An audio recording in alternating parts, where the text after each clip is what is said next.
শরীয়তপুরে জ্বালানি তেলের তীব্র সংকট দেখা দিয়েছে।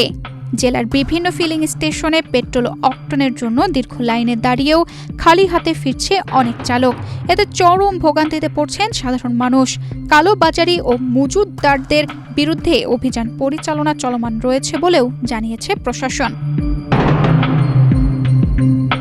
সারা দেশে জ্বালানি তেলের সংকট যেন দিন দিন আরও প্রকট আকার ধারণ করছে। তারই ধারাবাহিকতায় শরীয়তপুর জেলার বিভিন্ন ফিলিং স্টেশনে পেট্রোল ও অক্টেনের জন্য ঘন্টার পর ঘন্টা অপেক্ষা করেও তেল পাচ্ছেন না চালকরা।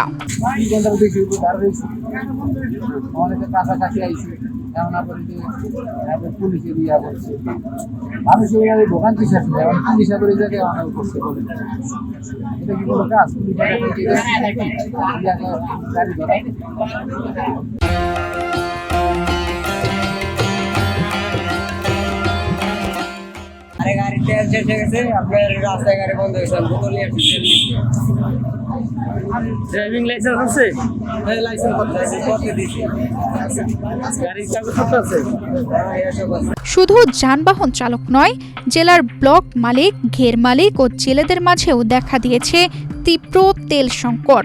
তাদের অভিযোগ, চাহিদার তুলনায় সরবরাহ একেবারেই কম। তেল পাইতে সেটা তেলের জন্য আসছে, এই তেল নিয়ে চালাই আমার বেশি টাকা কেনা লাগে। কয় টাকার দেয় তেল? এটা এলো যা আপনার 1000 টাকা দেয়, আর পারে তো গেলে বেশি লাগে, 150 টাকা। কত গাড়ি বলো? আছে আমার প্রায় 4 গাড়ি মতো। প্রতি বছর আমি সরকারে প্রায় 3.5 লাখ টাকা ট্যাক্স দিই, কিন্তু আমার মাছ মারা যাইতেছে তেলের অভাবে। পাম্পে এই সপ্তাহ ধরে দাঁড়ায় রাখছি, 1 কেজি তেলও আমাকে দিতেছে না। কতদিন ধরে? এই 1 মাস ধরে। তারা বলে ড্রামে কোনো তেল দিবে না। আমার প্রতিদিন 3 থেকে 4 ব্যারেল তেল লাগে।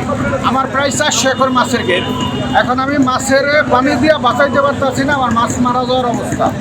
কালোবাজারি ও মজুতদারদের বিরুদ্ধে অভিযান চলছে বলে জানিয়েছে প্রশাসন।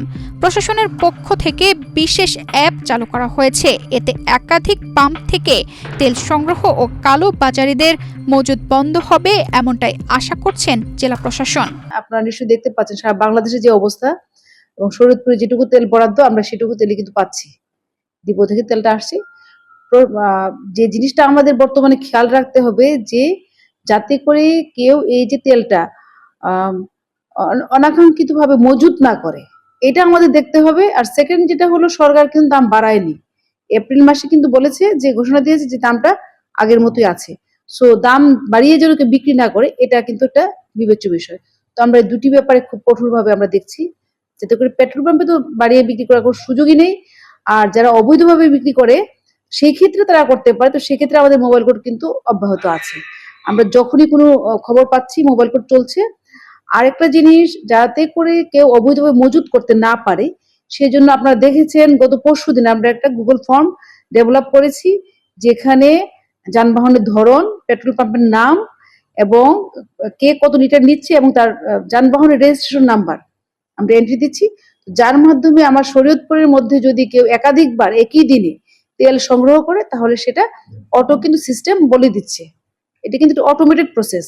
সিস্টেম বলে দিচ্ছে যে উনি অমুক পেট্রোল পাম্প থেকে এত লিটার তেল গ্রহণ করেছেন। সেটা কিন্তু মজুদ যেন কেউ না করতে পারে, এটাকে ট্যাকেল দেওয়ার জন্য আমরা করেছি। জেলায় 6টি পেট্রোল পাম্প থাকলেও চাহিদা বেড়ে যাওয়ায় অল্প সময়েই ফুরিয়ে যাচ্ছে তেল। প্রশাসনের পক্ষ থেকে নির্দিষ্ট পরিমাণে তেল বিক্রির নির্দেশনা দেওয়া হলেও এতে সংকট আরও বেড়েছে বলে অভিযোগ ভুক্তভোগীদের। অসাধু ব্যবসায়ী তেল মজুত করে কৃত্রিম সংকট সৃষ্টি করে অতিরিক্ত দামে তেল বিক্রি করছে বলেও দাবি ভুক্তভোগীদের।